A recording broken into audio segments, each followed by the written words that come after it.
नमस्कार दोस्तों, मैं रोशन खान एक बार फिर आप लोगों के सामने हाज़िर हूँ। एक बहुत बड़ी प्रॉब्लम चल रही है जो बहुत बड़ी समस्या बन गई है प्रयागराज के लिए। आप लोगों का ध्यान इस तरफ आकृष्ट करना चाहता हूँ। प्लीज़ इसकी तरफ देखिए, ये बहुत गलत हो रहा है। विगत कई दिनों से जैसा कि हम लोग जानते हैं कि प्रयागराज के एक माफिया हैं अतीक अहमद, सब जानते हैं, इस वक्त जेल में हैं। उनके एक छोटे भाई हैं अशरफ, वो भी कई धाराओं में उनके ऊपर केस है, वो जेल में है। हम इसका स्वागत करते हैं, ऐसे लोगों को जेल में ही रहना चाहिए क्योंकि ये मामला ऐसा है कि न्यायपालिका इसका निर्धारण करेगी कि आखिर उन्होंने गलती की है नहीं की है, उन्होंने कोई जुल्म किया है तो उसकी सज़ा न्यायपालिका है वो देगी।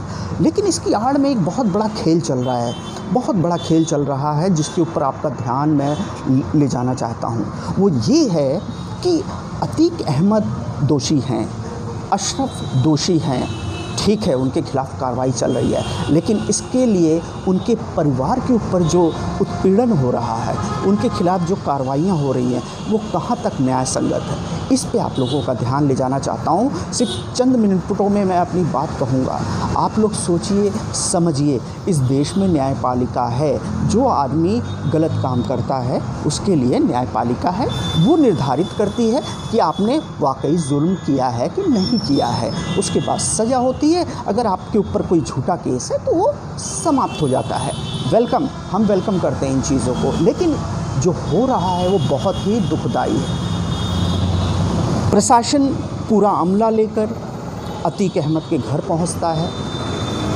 बहुत बड़े एरिया में उनका मकान है, उनको दिया है भाई, ऊपर वाले ने, उनकी पुश्तैनी ज़मीनें भी थी, बहुत सी चीज़ें थी, उन्होंने कब्जा किया। जैसे किया, क्या नहीं किया, इसका निर्धारण न्यायपालिका करेगी। हम आप नहीं कर सकते हैं। अगर हम आप करते हैं तो हम आप अपने देश की न्यायपालिका के खिलाफ़ जा रहे हैं। तो वो केसेस चल रहे हैं, लेकिन बुलडोज़र लेके पूरा अमला आता है, उनके पूरे घर को तोड़ देता है, तहस नहस कर देता है।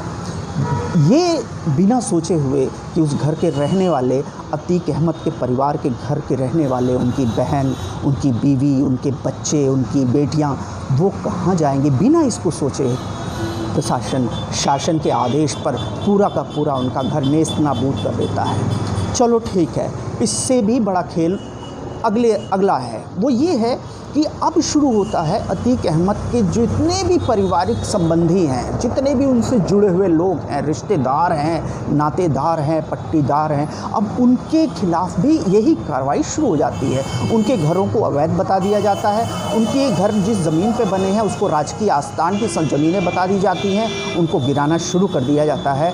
ये भी नहीं देखा जाता कि उस घर में छोटे छोटे बच्चे हैं, माँ है, बूढ़ी माँ है, बेटियाँ हैं, बहनें हैं, इसका भी कोई ख्याल नहीं होता है।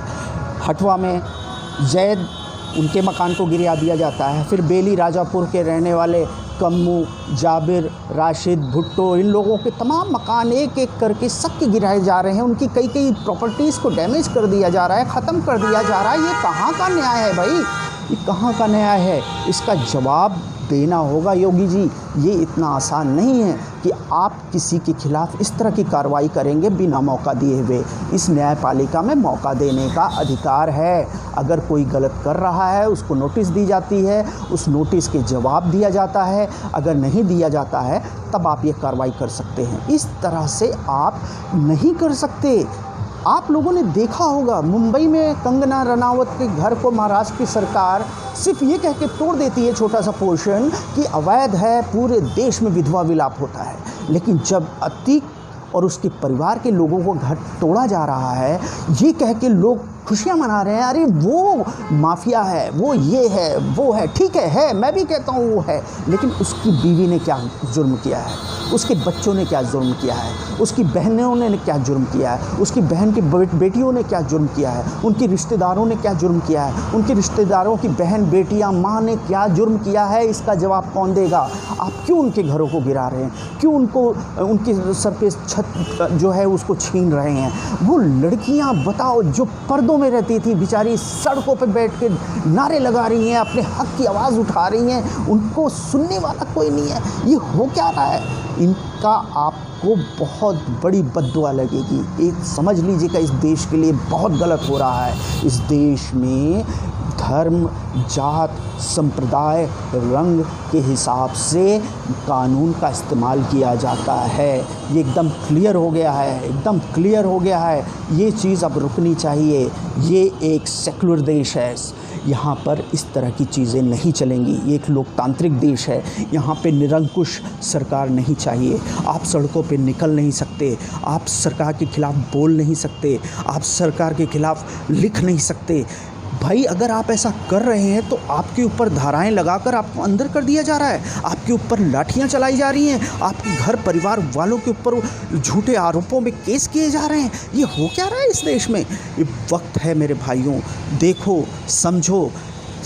इस देश की बेटी मनीषा ही नहीं, इस देश की बेटी वो भी हैं जो अतीक के घर में रहती हैं, जैद के घर में रहती हैं, राशिद भुट्टो के घर में रहती हैं, जाबिर कम्मू के घर में रहती हैं। वो भी इसी देश की बेटियां हैं। उन्होंने कोई जुर्म नहीं किया है। उनके इंसाफ के लिए कौन आवाज़ उठाएगा? कोई उठाए ना उठाए, मैं ज़रूर उठाऊँगा और उठाता रहूँगा। ये सरकार चाहे जो भी कर ले। जय हिंद, जय भारत।